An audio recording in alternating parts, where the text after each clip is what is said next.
Hilal Furniture and Home Decoration sida hogol daruuro ka ilaacday meel dhow mid kale hareerteed hoga gelisay dhibici wax la mid ah hanaanka Hilal qalabka yaale horta wali ma aragteen Hilal Furniture and Home Decoration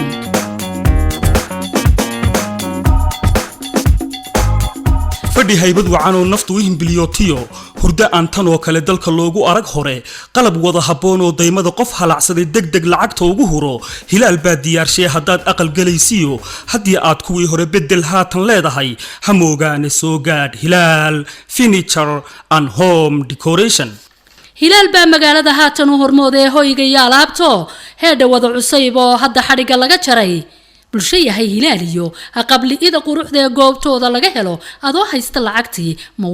wax laga habsaama Hilal Furniture and Home Decoration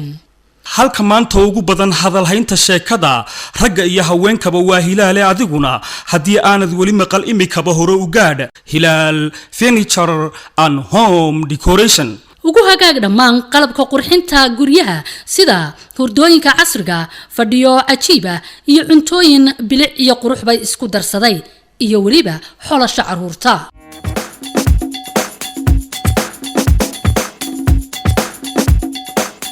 waxa uu ku yaala Hilal Furniture and Home Decoration